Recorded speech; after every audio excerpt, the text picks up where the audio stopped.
Wow. So much room for activities. Hey guys, welcome back to another episode. I'm going to have to apologize. This episode might be a little content light just because it's been raining a lot. Once again, I don't know when this is ever going to stop.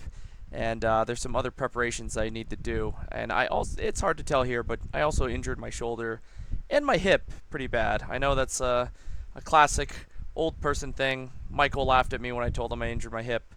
But I got dragged down by Boost when she saw a squirrel, and it definitely popped the hip out of the socket. So I'm just kind of nursing that back to health and trying not to lift any heavy things. So here I am just cleaning everything up and getting this a little bit better. Well, it definitely looks better. You still got a lot of stains over here, like on the ground. Like this looks like some sort of water stain. And we would be right. But it is cleaner, and I have to vacuum all those printer hole dots still. So one of the biggest things that have been driving me nuts is really this dividing wall in the center here.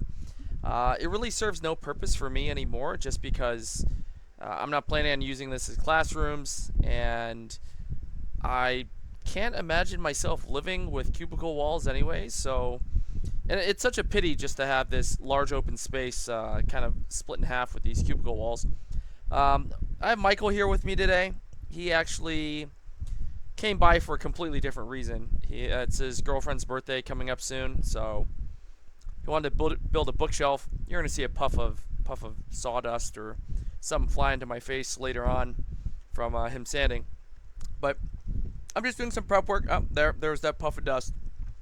I'm just doing some prep work, removing these doors, so we can come back tomorrow and start removing these panels here. Most of these, I'm not even sure how they really put them in, because they seem like they'd had to take the drop ceiling down or something to actually get any of these in. So, this screw, not sure if you can tell, has a bit stuck inside of it. So good luck taking that out. So it looks like someone tried to stab it, and then the bit got stuck in. So that's not going to come out easily. One would assume when you have a big radiator like this, you'd have a nice big radiator. In actuality, it's this tiny thing. I don't even know why they made this so big when half these screws are screwed in crooked. All right. I just thought that was interesting, so I had to stop and kind of show that. But it's kind of comical how small that radiator is and how big this entire thing is. I mean, I suppose it is possible they had bigger radiators and eventually they retrofitted these smaller ones on. But still, I would have thought they might have put baseboard heaters instead of these taller ones in. Arguably not the best way these are joined. It's joined with some sort of plastic hinge, because there's no hardware, and these are super old, so they're all crumbling. And I think after that we can, all right, maybe not snap it straight off the wall, but I think that's how they're attached. So we're gonna try to swing this one cubicle piece out and continue. So this was by far the hardest system to figure out for some reason. When I looked online, basically every other system had some sort of like cam lock or a bolt at the top or screwed in somehow, but none of these are screwed in. They're held in by short sections of plastic, which are also hinges, and they're so old they're all crispy now, so they just snap in half when we try to remove them. You got any masks? I should. I mean, the goal is not to open your mouth when you're taking these out. Yeah. And yes. That has been seasoned by the water, so it is definitely come apart easier. It's been lubed up. Yep. Look how smooth that's coming out. That's crazy. Let me grab this roller. Oh, the bottom didn't get as much water seasoning. I know, right? So some of these are okay. And some of these are really bad. Like this one is snapped in half. These are snapped in half. This one's okay. So whomever wants to put these up again in the future, I suppose, I can just give them those pieces. the seasoned pieces. So right about here, we kind of made the executive decision. Pulling these out through the top like this was going to be way too much work, especially how many panels we had. And if you can see out the window, it's already dark. It's probably like 9 o'clock right now. And we're just like, it's probably easier just to cut through these plastic pieces since they're already brittle. So here we are just doing that. So I've sped this up a bit just because I think most people will find it kind of boring. But if you guys are interested in the uncut version, I will be putting that on the members only page. Anyways, we kind of come into somewhat of a groove here. Basically, we're just using the knife to cut straight down and just break up these like plastic hinges. Some of these actually even have hidden outlets in them, which are, I guess, kind of nice, but I guess nobody used them. So once these guys are cut, we could just slide those plastic halves out through the side, and we're not punching a hole through the ceiling. So that's nice. Who gives? There's 3, Who yeah. cares about a 6-inch difference? I'm sure your girlfriend does. Joking aside, we get back to work. As we're removing this, I do realize there's like some pieces of carpet that were, I guess, added in later that potentially looks like where these walls were in the original floor plan. They do extend a lot longer than this, so I'm not really quite sure if they were modified multiple times. But once we rip up the carpet, we'll be able to know like what was there before, because there'll be some sort of witness marks. There's that bookshelf you can see on the right there that Michael built for his girlfriend. Hope she appreciates it. She's a tough one to please, so I'll just leave it at that. But anyways, essentially, this is the next tricky hurdle that we have now. The first one was by far the hardest one to get through, but this one has a tri-piece, and in between there's like a maybe 2 or 3 inch connector that basically allows these 3 to go together. So we just cut this off. I put this the step stool here so this doesn't just fall over and you know, collapse and, you know, bury one of us alive. But essentially we're just staring at this thing, trying to figure out how to take this thing out, and I'm pretty sure it slides out just like the other ones, but since it's such a small piece, it's hard to get a grip onto, and we're having a lot of issues. So this gave us by far the most issues. You can see we're just trying to remove some of the plastic pieces. We had a philosophical conversation here, debating if this flaky plastic is going to give us cancer, and we concluded all the studies done in the state of California state that everything gives you cancer, so we shouldn't have to worry about it. So we're just going to take this door frame off with this center section and hopefully be able to move everything out in one piece. And this also took a considerable amount of time. I suppose the easiest way would have just been to kick this all over and just hope for the best, but I feel like it probably would have ripped it out of the wall, caused more damage than, you know, would have been worth it. This goes on for quite a while, so I'm just going to fast forward through this a bit just to kind of giving you an idea of what happened, but not bore you to death. So the cam portion of the bottom, which interlocks at the bottom, is stuck on this, so I'm telling Michael we need to move it that way so it can rotate out of that cam. I'm struggling here for quite a bit, to be perfectly honest with you. And this frame itself has like no structural support, so it flexes, so it's not like one of the more rigid panels. You'd be able to just pop it out and pull everything out, and there you go, the panel just popped right out real easy. Now that's on the bottom, and currently we're just making it rain with those center plastic pieces.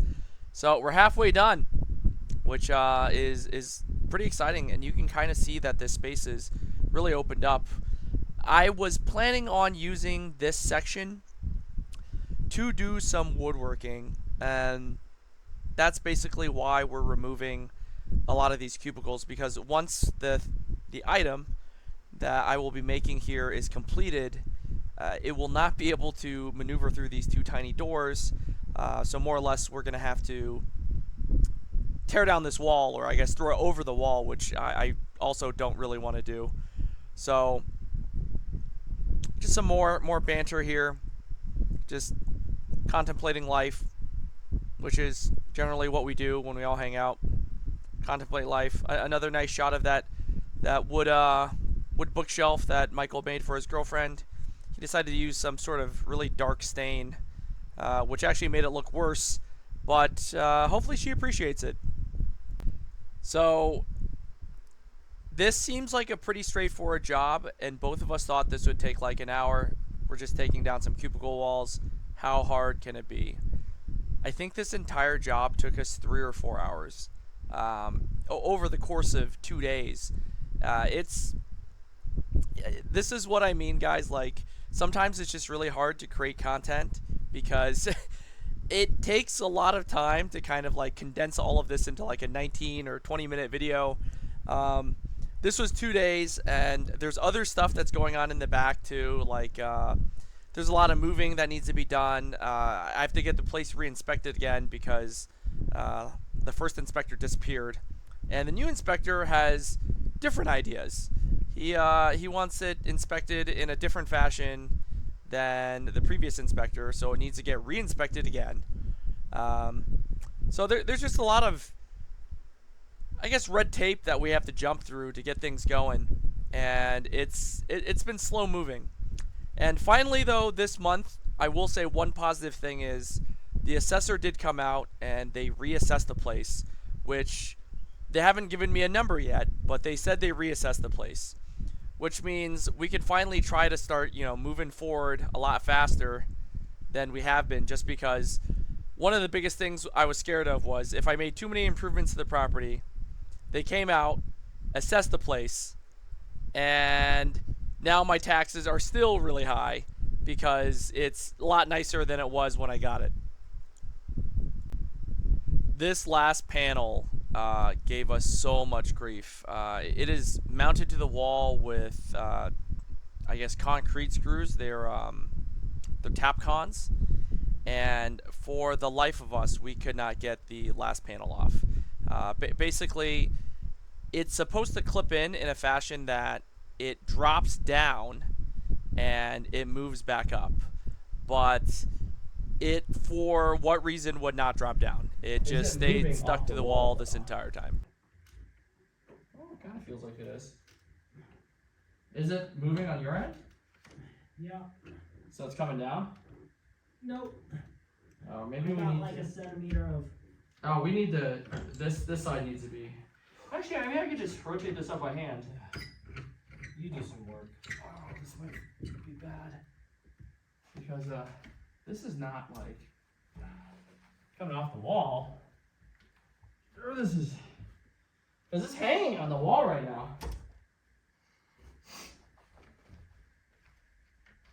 Let me just unscrew them from the wall.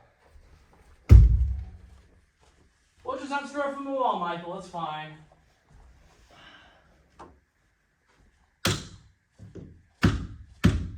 Unscrew it from the wall. So as I start unscrewing it from the roll, I realize one of these Tapcons is actually just spinning in place. So that's fun. Not on me. Oh, I'll grab the flathead. Yeah, this side's just spinning. So we're gonna do some craftiness. This is just spinning. But we can use our nail, not advisable. Get enough of a gap. Just gonna stick our screwdriver in here. Give it a little pressure. There we go. I hate Phillips screwdrivers. Absolutely hate them. Here, them pliers down there? Yeah. Well, do you have needle nose or no? I don't think so. Yeah, well, thanks.